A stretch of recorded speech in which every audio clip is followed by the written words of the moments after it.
All right. So welcome to goRIA, fueled by investment news. And I'm Chuck Fala, and I'll be broadcasting live from the, I'm going to call it legendary FPA NorCal conference here in beautiful San Francisco. And we're starting off, as we like to do, with a bang with a legend himself, Michael Kitces. Appreciate that. Thank you, Chuck. It's good to be out for another FPA NorCal. I think this is their 52nd annual conference, which if you do the math, basically is like the origin of financial planning in the early 1970s, and they've been here ever since. Absolutely, and I think they're starting to get it right. They got a pretty after the first 40 something years, you get your processes pretty dialed in. So that's good. They do for sure, and I'm sure they have for quite some time. But it's a beautiful location and a great conference, and I believe one that you peg as one of the best ones for advisors. Yes? Yeah, we have long highlighted this as one of the best conferences out there for advisors. I mean, no joke, maybe after the first 20 or 30 years, they seem to have gotten their process really dialed in. So yeah. I think this is I was trying to figure it out, probably 16th or 17th consecutive year coming out for this conference. And just, It's good every year. It's good every year. Like, they have such a strong process about how they identify and bring in speakers that it's just consistently a very high quality conference year after year after year. And if you're so inclined, it's in beautiful San Francisco, and they always do it on the Tuesday, Wednesday after Memorial Day weekend. So it's a very good like vacation destination conference. You can come to San Francisco, go up to Napa Sonoma Valley, or spend time downtown as you wish for the long Memorial Day weekend, and then take your tax write-off for 2 days of conference before you fly home. That's my favorite part. Yes, you got to do good business planning. Absolutely, and it's a write-off, and I think there's certain rules, like a couple of days before, after, whatever, but might as well take full advantage of that. I wouldn't have done the rest of the trip if I hadn't been here for the conference. Absolutely. Prove it. Okay, real good. So I know your time is limited, and I really appreciate you taking some with us here today. And I am looking forward to your presentation, which is coming up in about an hour or so. Yeah. And the title I love is My Advisory Firm Normal. So for those in the audience that are not lucky enough to be here live to see you today, give us a little taste of what you're going to talk about. Yeah, we're going to talk about some of the metrics, some of the business metrics that you look at to understand. In essence, is my advisory firm generating the profit it should? Are my numbers normal compared basically to everybody else's numbers?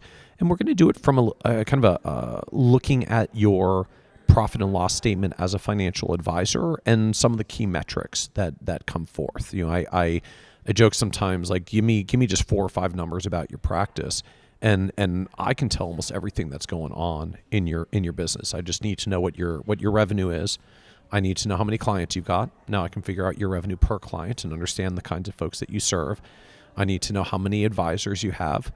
So now I can start understanding your capacity, because I just divide your clients by the number of advisors. I want to understand how many team you have in total. I can understand now your operational leverage of the business. How much are you providing support staff to maximize the efficiency of your advisors? And then tell me a little bit about your growth rates overall.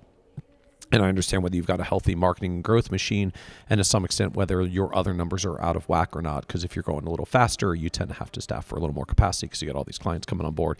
If you're growing a little slower, you should have a little bit more margin and productivity in your team. And what that really brings you down to from those 4 or 5 numbers is a series of essentially are ratios of my clients per advisor, my clients per staff, my revenue per advisor, my revenue per client. And those numbers are remarkably comparable across advisory firms, particularly when you get into some productivity metrics, like how much revenue at the end of the day are my advisors responsible for. I see some firms out there, we work with a very high net worth space. We're super high touch. Our advisors are full and they've got 17 clients. And I see other firms say, no, like, we serve a long tail of mass affluent, and we've got 150 plus clients. And then I start drilling down on them, like, okay, well, the firm with 17 clients is charging like $40,000 or $50,000 per client because they're a really high touch. The firm with 150 plus clients is charging a couple $1,000s per client. And then we back in the numbers. It's like, oh, your advisors actually manage basically identical revenue. You're just different compositions of clients. That's interesting. And so we talk about going RIA here. So, and we were talking a little bit about before the camera went on. Yeah. On the fact that, in the broker-dealer world, and this is not to bash the broker-dealer world, but it's to put a spotlight on the differences, right? So in the broker-dealer world, you have some levers to optimize your business practice. Is it fair to say in the RIA world you have more levers that you can pull and dial into to optimize your practice?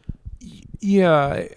So in the simplest sense, in an advisory firm, and basically any advisory firm, you can kind of take your P&L and break it into a couple of buckets. There are what the traditional finance folks would call your direct expenses. This is like the cost to actually do the things for the clients. In our world, like the cost of your advisors to deliver advice. And that's usually somewhere around 35 to 40% of your revenue when you get your service, your advisor costs, your business development costs, your investment costs all in there. Then there's some portion of overhead, what it takes to run the back office of the business, right? My admin, my staff, my support, my compliance, my tech, my office rents, and all the rest. Typically, that's somewhere around 35% of my revenue, plus or minus a little. And if I take my gross revenue and I subtract my direct expenses and my overhead, I get to my profit margin. So when you view it from that perspective, when I look at a typical broker-dealer firm, advisor affiliated with a broker-dealer, they usually have a relatively low overhead expense. They don't have a lot of back office staff. Right? They're not spending on compliance consultants, and they don't usually have some simpler tech costs because some of it's built into their platform in the first place. But they pay a portion off their grid and possibly some other platform fees to access that. And so as I view it from the pure advisory firm perspective, when you affiliate with a broker-dealer, you're literally making a conscious choice to say, instead of hiring some staff back office people and spending some money on compliance and tech, I'm using this platform that has, a line item cost, something off the grid, maybe some other things that layer on, in order to cover that expense. So whether that comes out better or worse, frankly, depends on the advisor and what they do. If you really use the heck out of all the things that your broker-dealer platform provides, often those numbers reconcile pretty well. If you're sort of square peg in a round hole and you don't use a lot of the stuff that's in your broker-dealer platform, but you're implicitly or explicitly paying for it, the numbers tend to look a lot better when you reconfigure, because it all essentially comes down to, look, there's this list of things that you just have to do to run an advisory firm. And so either you're going to pay them out of pocket, or you're going to pay your broker-dealer to cover them, or you're going to pay your corporate RIA affiliate platform to cover them, right? We have a lot of different configurations now in the industry, but the cost to run an advisory business, the cost to run an advisory business. The question then for the advisory firm business owner is, are you choosing the right platforms and partners who cover those costs most efficiently while delivering the level of service and quality that you want that's important to you? Okay, that sounds good. And just to kind of go back to the idea of a profit margin, and which we all kind of like the idea of profit margin. Do you have any scale and some thumbnail sketches on what a good profit margin should be for revenue? And is it different by size? I assume the bigger the firm, the more the profit margin, or you tell me? Well, so the striking thing actually that we see when you look at the industry benchmarking data is there are basically no evident economies of scale anywhere in advisory firms. Really? $2 million firms tend to have the same $2 million revenue firms tend to have the same margins as 10 million revenue firms, tend to have the same margins as 20 million revenue firms. By the time you're at 20 million in revenue, you're literally like a multi-billion dollar RIA. So maybe some scale shows up after that, but most people can spend 30 years never getting to $1 billion or $2 billion. So if the scale shows up beyond that, you're literally not seeing it in your lifetime. That doesn't mean the firms aren't still profitable. What you really see across the industry is profit margins for most advisory firms sit somewhere between 25 to 30%, give or take a little, essentially across that whole spectrum. Now, notably, that's bottom line profit after the advisor pays themselves for the work that they do in the business as an advisor. So like when I'm a solo, like I get the advisor comp line, which might be 40% of my revenue, and then I get the profits, which might be 25 or 30%. So often as a solo, I'm like, what's this 25% thing? Like I take home like 2/3 of all my gross revenue. It's like, well, yes, because you're taking the advisor line and the profits line. If you want to do this, like if you're going to grow and scale and build to a multi advisor firm, at some point, most of the advisor comp isn't you. It's the other 2, 3, 5, 10 advisors that are hired in the firm. They get that comp. You get the bottom line. But when you drill down to that bottom line, you get back to numbers that look closer to 25 or 30%. But those don't particularly get better or worse as the firm scales. What we see is the firms that drive the higher profit margins are, they tend to be a little bit better adopters of technology and system and process, because that does help manage your overhead costs a bit. The biggest driver by far is simply that they actually charge a proper fee for all the work that they do. They're not doing a ton of shadow work for their clients that they're not charging, getting paid for, because that drags down productivity margins for everyone. And then the third is, have they aligned their cost structure with the way that they actually do business in the first place? So, if I'm part of a platform that's got a whole bunch of alts, and I don't mostly use alts, I'm like a DFA passive guy, I tend to end out with a lot of platform fees that aren't really well aligned to my advisory firm.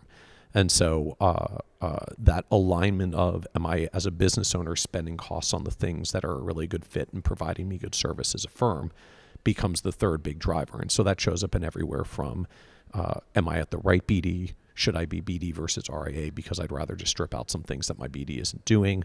Am I unhappy as a solo RIA because I don't like hiring and managing all these people and I need to affiliate back with some corporate platform, because sometimes that crops up as well. But are my costs aligned with what I need to run my business for my clients? Right. I think that's a great way to sum that up. And I know we're kind of short on time. So any sort of final thoughts you want to just toss out? It could be really anything. I think the biggest thing that I would probably highlight is, in the industry, when we talk about size of firms, then we start kind of comparing, how successful is this business? What do its metrics look like? We almost always talk in terms of AUM, and AUM basis is kind of the common metric that we all use. If you really want to understand the health of your business, though, the first and foremost, the starting point is not AUM, it's revenue. It's hard dollars. It's how much is actually coming in. Because I can talk to two advisory firms that have $300 million, and like one does it because they've actually got 300 $1 million clients that they charge 1% each to, and they're driving $3 million of revenue. And the other one has, one big whale client that's got like $50 million because it was a client that got huge and they stuck with them. And then they also do some 401k business. They got like $100 million that they're only billing like 30 or 40 bips on. And then they've got the practice, but it's got a wide range of revenue. And the reality is like, okay, this $300 million firm only has like $1.5 million of revenue. And the first one had $3 million of revenue. And the first one has 300 consistent clients, and the second one has like one whale and then like 500 little clients attached to their 401k plans that are challenging for them to service. And so just looking at assets really doesn't give you a good perspective on the business. Revenue is the big driver. And when you're going to look at revenue, the most important thing is to get all the way down to how much is being paid in total for the collective services that you're providing. And the reason that I highlight it that way is what I see, particularly with people that are affiliated with platforms. I see this show up a little bit in the corporate RIA structures and a lot in the BD structures. As someone comes and says like, well, my GDC is this and I get a 92% payout, and so I'm only paying my platform 8%. And I'm like, well, what do you use for investments? Like, oh, well, I use their internal platform. Like, oh, cool, they do that for the 8% grid. And it's like, no, there's a 25 basis point platform fee for that. I'm like, well, it's cool, but that means, so when you tell me you charge 1%, your clients aren't paying 1. They're paying 1 plus the 25 bips for your platform. They're paying 1.25. And so if you're taking 92 points off the grid, you're taking off 92 cents on the dollar. It's not 92 cents on the dollar. It's 92 cents on $1.25 that the client paid, which means your payout's not 92. It's like 70 something or high 60s. And that might still be a fine number because, again, typical advisory firm pays 35% in overhead plus or minus 5. So even if you're paying a third to your platform, if they're really covering everything that happens in your back office, that actually can be a fair rate. But if they're not, and then you've got like all these other expenses you're paying on top of their stuff, then it starts to raise the question of, well, are you actually well aligned? Or are we in the realm where you're paying for more services than you're actually using? And if you went out and did it separately, you could reconstitute that in a way that's more profitable for the firm. That's great. I think that's a great place to end it for today. And just kind of a sidebar, this little promo here, but we wrote an article for Investment News about 7 or 8 months ago now called True Net Payout. And I'll put a link into that. And long and short, just to kind of sum up what you said there, it's not your nominal payout, right? We talked to so many advisors, I'm getting a 92% payout. Well, you're not, right? Because it really should be, what is your client getting charged, right? Your fee plus all the other fees, and what's going into your bank account. And normally that delta is not exactly 92%. It's quite a bit more. And it, just to say, like, there's no magic where the average independent advisor runs their practice with 30-something% overhead and you're running it with 8. The answer is no. Like, everybody's got overhead. There are costs to do this business. Like, I don't mean to knock any platform for doing that, but I do hear a lot of advisory firms that talk about their their payouts and their margins, and they're not putting back in like platform fees and other charges that do accrue to the client. It is part of what they pay that really do come back. Or conversely, I know an advisor recently who transitioned from BD channel to RIA and realized like my clients are basically paying 1.25, my one and my platform's 1.25. And so he switched and went independent, and he said to all his clients, I've got great news for you. I'm cutting my fees. You're going to go from 1.25 to 1.2. But he got a 20% raise. That's right. Because his number went from 1 to 1.2, and then he had to replace some broker-dealer costs when he left his platform. But what he quickly realized is like, yeah, he had, I forget what it was, like $50-something million. So the more enough dollars there to say like, okay, if I got to spend $10,000 on a compliance consultant who's just going to literally hold my hand through every compliance thing every quarter, it cost me $10,000. I'm making like $500,000, 2% of my revenue. Like my fees went up by 20. If I got to give back 2 to cover the compliance costs, like net, I'm crushing this. And he sort of came back and said like, I'm pretty sure I could have done this at like 20 or 30 million. I didn't actually need to wait until 50 because there are ways to solve for those things externally. Yeah. And if that's what you want to do as a business owner, that's your opportunity out there.